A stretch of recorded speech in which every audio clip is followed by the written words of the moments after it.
Okay, so we are going to make the curlicue glass tube. So let's delete the starter cube and press Shift A. Now we've been working with paths. This time we're not going to do that. Go to Mesh and make a circle.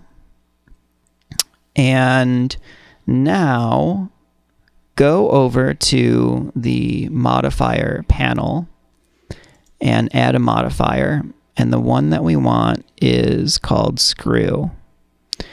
Now that is not very impressive, is it? Let's screw it. Okay. That looks neat, but it isn't what we want, right? So press Tab, and then you can see our circle there. And then I'm pressing G and then X, and I'm going to move it along the X-axis. And actually, that could be a really neat, this could be really cool. So we might come back to this screw modifier here. But I wanted to show you how to do this. So then press R and X and 90 and then enter. So the modifier that we want is the solidify modifier, and then we can once again play with the thickness. And then I will say that save this as curly tube. All right. So now let's try something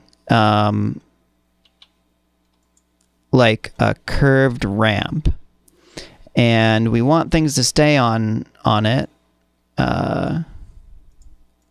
So I'm thinking like a parking garage, right? So I guess I'll call it spiral ramp. All right. So if your cursor isn't in the center, press spacebar and type snap, and snap cursor to center will be right there, and your cursor will show up. There's a shortcut, but I just want to show you that you can use the spacebar to find things too. So all right, so I'm going to try and think through this. So we want to use the screw modifier. Let's try it with a plane. So this is a mesh. If you press Tab, we can see that I selected the face select. We can select the face and we can move it. Okay. And I am moving it in edit mode because we want the anchor point to stay there in the center. The screw modifier needs that. All right. So because we made a plane, and if I pressed, okay, I would need to rotate down the RY 90, it makes a box, looks like a vent, right? But actually what we want is, I mean, that's pretty neat actually.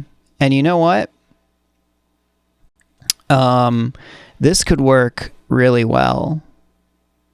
So I'm going to bring that up and then bring the angle around on the screw modifier. Yeah, that looks cool. And we can bring the steps up too. That kind of increases the resolution. Yeah, so this is really fun. And then let's add the solidify modifier on it again. Okay, and then add a little bit of thickness. Okay, so to make this work,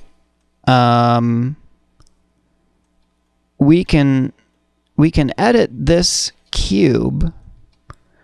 This is going to be interesting to try. So I selected the object and pressed Tab, and we're in edit mode. And so let's see what happens if press Control R, and then you got to hover over an edge and roll your mouse wheel. I think I just want 2, and then click twice.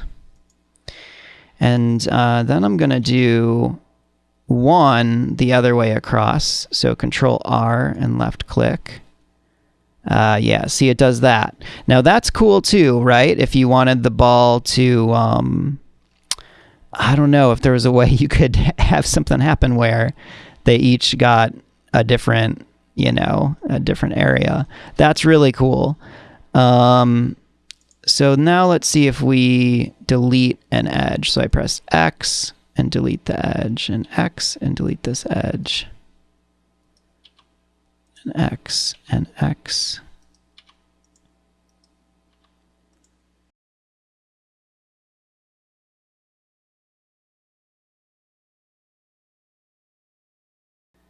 Cool.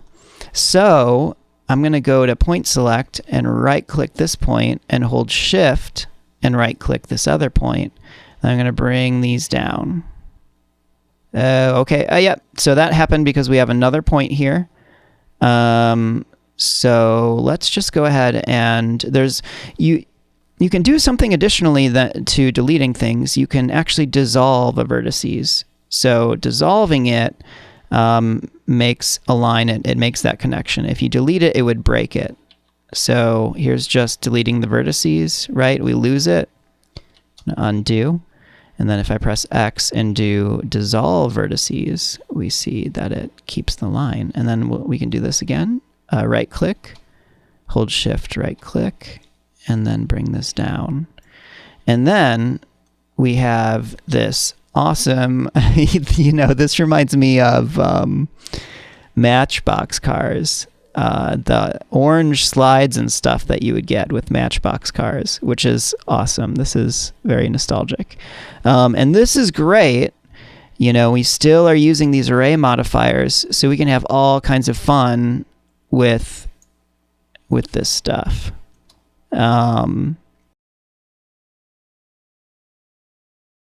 And there's probably other wacky stuff you can do to this. I won't go into it because I think it's fun for you guys to experiment.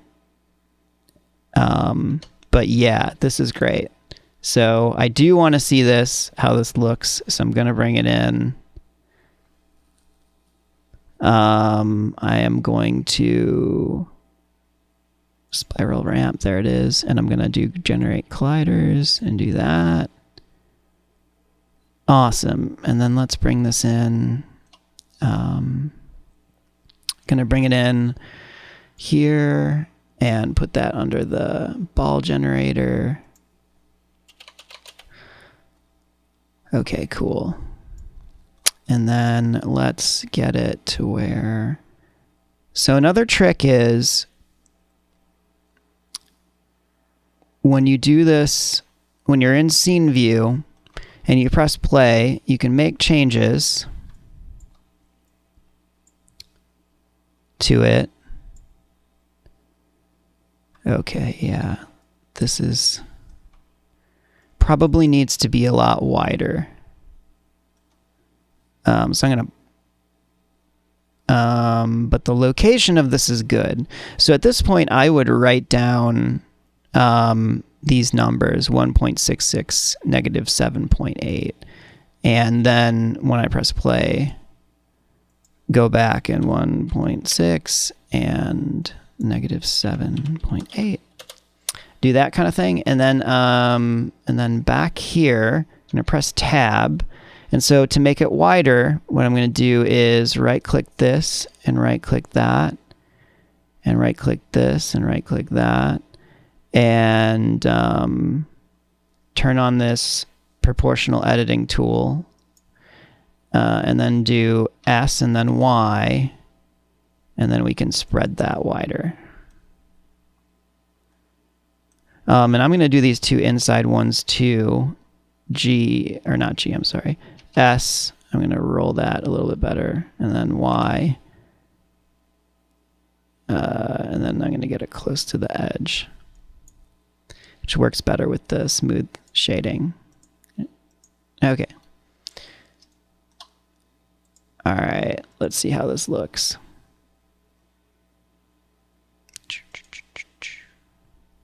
Cool.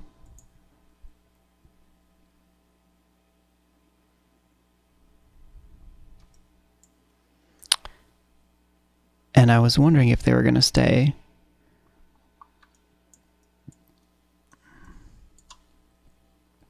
Yeah, that looks great. Okay. Oh, did that fly off? Oh, they fly off over here.